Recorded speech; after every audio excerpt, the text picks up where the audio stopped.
ओम साईराम.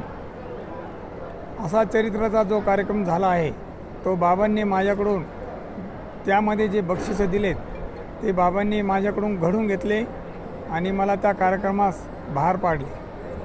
माझ्या मनी ही इच्छा नसताना ते मंदिरात मी दर्शनाला गेल्यानंतर ते भाव मला लगेच दिसून आले आणि तिथे मला जोशी साहेबांची गाठ झाली आणि त्यांनी फक्त विचारलं, साई चरित्रासाठी आज आम्ही कार्यक्रम घेत आहोत. तर मी स्वतःहून म्हटलो तर सर मी तिथे काही बक्षिसे देऊ इच्छितो. ते म्हणाले तुम्हाला जे बक्षीस द्यायचे ते तुम्ही आम्हाला निश्चित करून सांगा. त्याप्रमाणे मी त्यांना जे पाहिजे ते बक्षिसं त्यांच्या पद्धतीने त्यांना पुरवले वस्तू स्वरूपात. मी ह्या बक्षीस स्वरूपात दिलेल्या दानाबद्दल मी खूप खूप आनंदी आहे. बाबांनी माझ्याकडून सेवा घडून घेतली. मी अगदी आनंदी आहे. माझा परिवारसुद्धा खूप आनंदी आहे आणि मला बाबांची इथून पुढेही बाबांचे आशीर्वाद राहतील. इथून पुढं माझे कुणाशी बाबांनी कार्य करून घ्यावं, घडवून घ्यावं, मी तयार राहील. ओम साईराम. मी रवींद्र जोशी. खरं तर पारायणामध्ये परीक्षेची संकल्पना मागच्या वर्षी माझ्या मनामध्ये निर्माण झाली. मग अनेक प्रश्न होते, काय होईल काय नाही. मागच्या वर्षी गाडीलकर साहेबांनी या माझ्या संकल्पनेला मूर्तरूप देण्यासाठी परवानगी दिली आणि मागच्या वर्षी पारायण परीक्षा झाली. मागच्या वर्षी जवळपास 4,500 सहभागींनी त्याच्यामध्ये सहभाग घेतला होता. यावर्षी बक्षिसं काय होईल कसं होईल माझ्या मनामध्ये अनेक शंका होती आणि चौधरी साहेबांची गाठभेट झाली आणि गाडीलकर साहेबांना आदल्या दिवशीच मी अर्ज देऊन आलो होतो की 5 लाख रुपयांची बक्षिसं यावर्षी आपण वाटू. पण 5 लाख कुठून गोळा करायचे, मग गावातील लोकांकडे मला जावं लागणार, हे करावं लागणार, शंका होती मनामध्ये. तर बाबांच्या मंदिरामध्ये जेव्हा चौधरी साहेबांची गाठभेट झाली आणि तिथं जेव्हा चौधरी साहेबांनी विषय काढला की असं मला करायचं आहे, तर चौधरी साहेबांनी किती खर्च येईल साधारणपणे, तर चौधरी साहेबांना मी म्हटलं की लागतील 1,00,000-2 लाख रुपये. तेव्हा जास्तीचे बक्षीस वाटा, जेवढे लागतील तेवढे बक्षीस वाटा, मी द्यायला तयार आहे. त्यांचा दानशूरपणा पाहून आणि आदल्या दिवशीच मी गाडीलकर साहेबांकडे अर्ज दिला होता. बाबांनी माझी ती सगळी मागणी 1 स्ट्रोकमध्ये पूर्ण केली. नंतर त्याच दिवशी दुपारी मी बसलो होतो की आता पुणेरी पगड्या वाटप केल्या पाहिजे किंवा पैठणी साड्या वाटल्या पाहिजे पहिल्या 5 जणींना.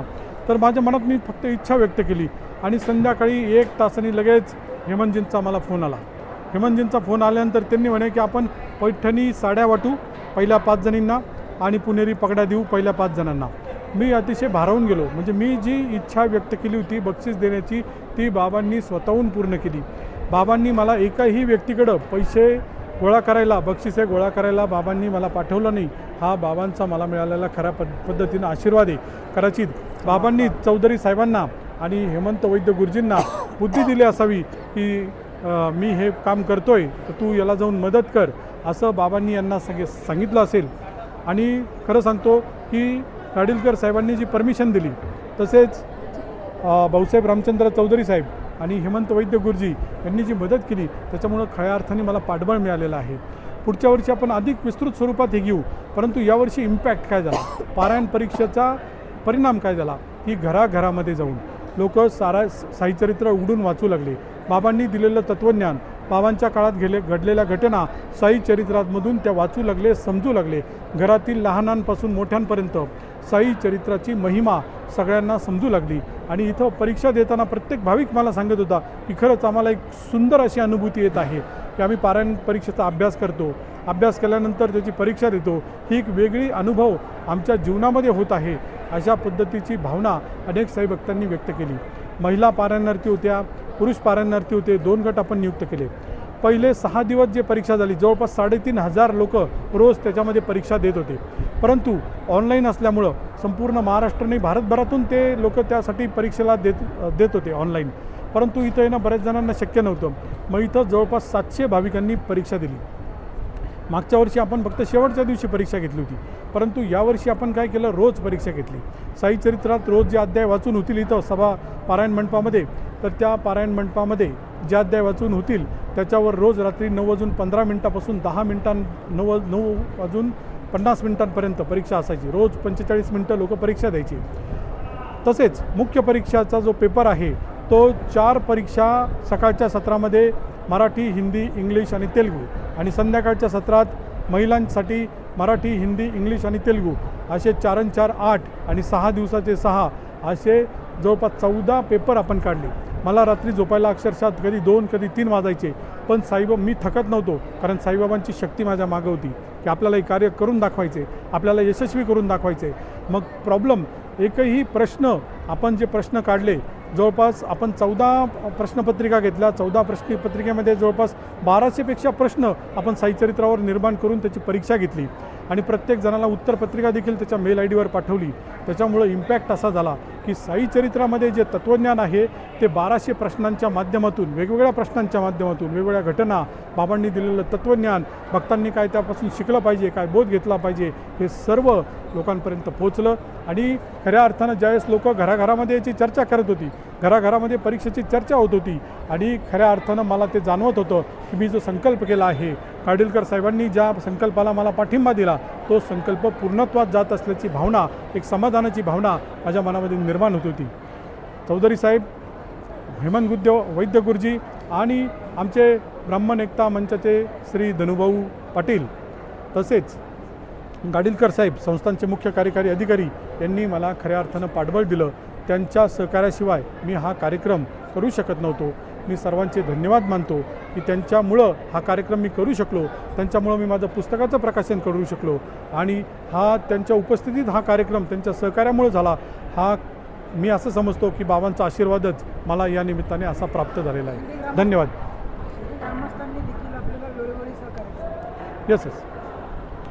शिर्डीतील सर्व ग्रामस्थ असतील, नगराध्यक्षा सौ जयश्रीताई थोरात असतील, प्रथम नगराध्यक्ष कैलासबापू कोते असतील, श्री विजूभाऊ कोते असतील, रमेशभाऊ गोंदकर असतील, सर्वच अभय भैया शेळके असतील, सर्व नगरसेवक असतील, तसेच नाट्यरसिक मंचाचे सर्व सदस्य असतील, सर्वांचा मी ऋणी आहे. सर्वांनी मला वेळोवेळी सहकार्य केलं, सर्वांनी मला पाठबळ दिलं. त्यांच्या पाठबळाशिवाय मी हा कार्यक्रम करणं शक्य नव्हतं. या पुढील काळातही आपण बऱ्याच साई भक्तांची मागणी, जवळपास 3500 लोकांचा ग्रुप झालेला आहे, तर सगळ्यांची मागणी का आपण तुम्ही दर गुरुवारी रोज परीक्षा घेत चला. तर मी सर्व साई भक्तांना सांगू इच्छितो, इथून पुढल्या काळात देखील आपण महिन्यातून 2-3 परीक्षा नक्की घेत जाऊ.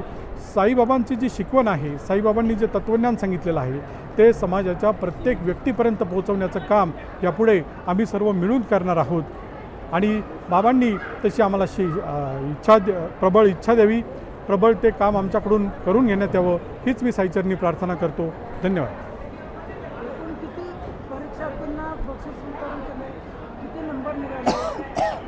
खरं तर आदरणीय साईबाबा संस्थांचे मुख्य कार्यकारी अधिकारी श्री गोरक्ष काडिलकर साहेब यांच्या सूचनेनुसार महिला पारायणार्थींना 21 बक्षिसे आणि पुरुष पारायणार्थींना 21 बक्षिसे अशी बक्षिसे गोल्डच्या स्वरूपात वाटण्यात आली. 22 कॅरेटची गोल्डची साईबाबांची प्रतिमा आपण चौधरी साहेबांनी बक्षिसे घेऊन दिली. त्याचबरोबर ट्रॉफी दिल्या. हेमंत वैद्य गुरुजींनी पुणेरी पगड्या दिल्या आणि पैठणी साड्या दिल्या. त्याचबरोबर आपण पितळी ब्रासचे अत्यंत उत्कृष्ट क्वालिटीचे दिवे दिले की ज्याची किंमत मार्केटमध्ये 1200 रुपये. आम्ही ते होलसेल रेटमध्ये आणले आणि जवळपास 126 + 52 म्हणजे जवळपास 250 दिवे आम्ही या ठिकाणी दिले की जेणेकरून हा भक्तीचा दिवा, हा ज्ञानाचा दिवा, हा श्रद्धेचा दिवा प्रत्येक घराघरात कायम तेवत राहील. आणि म्हणून हे दिवे वाटपाचा संकल्प चौधरी साहेबांची मनाची इच्छा होती, त्यांच्या पत्नीची होती, त्यांच्या मुलाची होती की दिवा देण्यात यावा. हा ज्ञानाचा दिवा आहे असं त्यांचं कायम म्हणणं होतं. आणि चौधरी साहेब माझ्याबरोबर बोलत असताना कायम बोलत असतात की साईचरित्र हा वाचण्याचा ग्रंथ नाही, साईचरित्र हा जगण्याचा ग्रंथ आहे.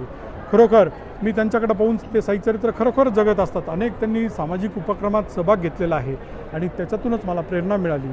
आणि साईबाबा अशीच प्रेरणा मला माझ्या मनामध्ये त्या प्रेरणेची, त्या ज्ञानाची वाद अशीच अखंड तेवत ठेव, हीच साईचरणी मी प्रार्थना करतो.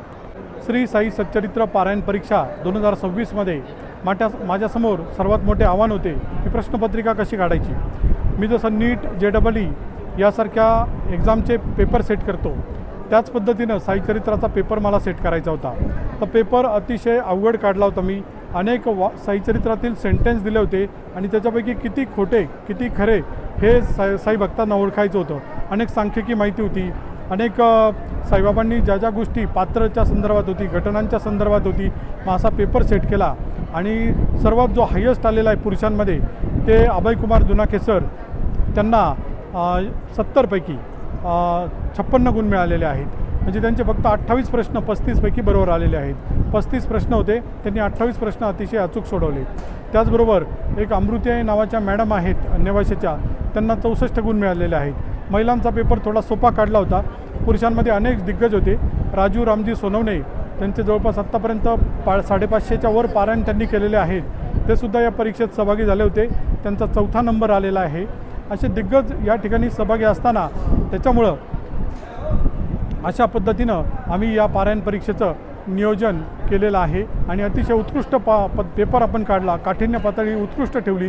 त्याच्यामुळं बक्षिसांची जी शान आहे ती राखली गेलेली आहे. कोणालाही आउट ऑफ मार्क कुणी आउट ऑफ मार्क पाडू शकले नाही. म्हणजे साईचरित्राचा अभ्यास अजूनही आपला बाकी आहे. आपल्याला अजूनही साईचरित्र वाचायचं आहे, ही भावना लोकांच्या मनामनात रुजलेली आहे. धन्यवाद. ओम साईराम. श्री सच्चिदानंद सद्गुरू साईनाथ महाराज की जय. शिर्डी निवासी आम्ही सर्व ग्रामस्थ आणि येथील जो प्रत्येक घर आहे, प्रत्येक घरामध्ये रोज साईचरित्राचा एक अध्याय स्तवनमंजरी ही वाचली जाते. आणि हा एक 32 वर्षापूर्वी जो उपक्रम चालू केला नाट्य रसिक संच, आणि त्याच्यामध्ये पुन्हा मग साईबाबा संस्थान जोडलं गेलं. आणि त्याच्यामध्ये आता तर ह्या वेळेस 32व्या पारायणाच्या वेळेस सर्व संघटना विविध प्रकारच्या, मग त्याच्यात आमची ब्राह्मण एकता संस्था असेल, नाट्य रसिक संच असेल, साईबाबा संस्थान तर आहेच आहे, आणि सर्व ग्रामस्थ मिळून वेगवेगळ्या पद्धतीने जो तो ज्याच्या त्याच्या परीनं काही ना काहीतरी वेगळं करण्याचा एक प्रयत्न करत असतो. त्याच्यातला एक खारीचा वाटा बाबांनी आम्हा सर्वांना दिला, जो आम्ही उत्कृष्टरित्या जो काही असेल, जे काही भक्तांना जी परीक्षा घेतली, रवी दादा यांच्या एकदम छान सुपीक डोक्यातून एक ती कल्पना आली की त्यांचा एक छान म्हणजे एक डिजिटल अशी जी परीक्षा आहे की आजच्या युगामध्ये, मोबाईलच्या युगामध्ये, म्हणजे अध्यात्म, साई भक्ती आणि साईचरित्र पारायण आणि प्लस मोबाईलचं हे नवीन युग, हे सगळं त्यांनी जुळून आणलेलं आहे. आणि आता तर ही एक एकदम छोटेखानी सुरुवात आहे.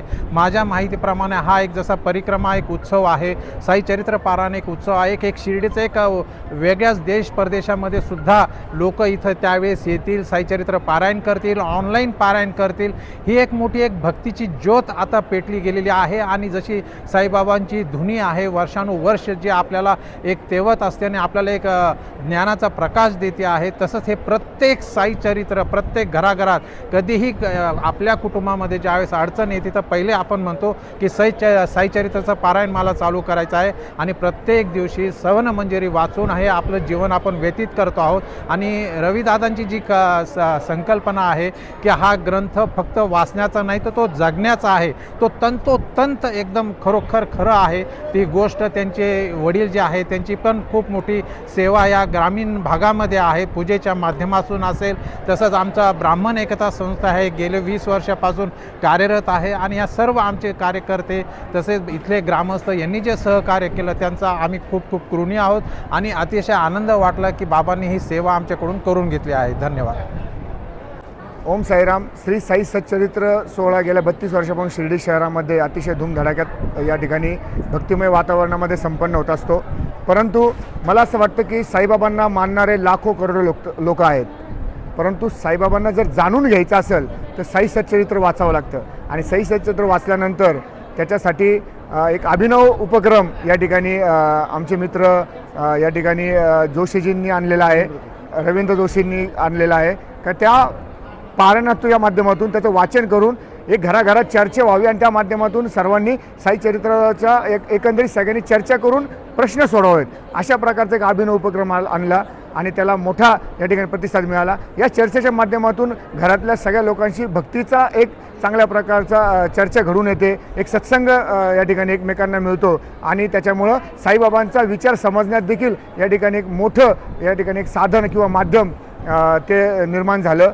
आणि त्याच माध्यमातून ज्या परीक्षा घेण्यात आलेल्या आहे शेवटच्या दिवशी, आणि त्याला आमचे मित्र साई चौधरी यांच्या वडिलांनी जे मोठ्या प्रमाणावर बक्षिसं दिलं, हा एक निव्वळ साईबाबांनी घडून आणलेला योगायोग आहे. बक्षिसं हे निमित्त आहे, परंतु साईबाबांचं सच्चरित्र समजून घेणं आणि त्या माध्यमातून त्यांचा विचार आपल्याला किती अवगत झाला, ते साईचरित्र किती अवगत झालं, हे परीक्षेच्या माध्यमातून या ठिकाणी सर्वांना समजणं, हे एक असा अभिनव उपक्रम या ठिकाणी आमचे मित्र रवींद्र जोशींनी आणला.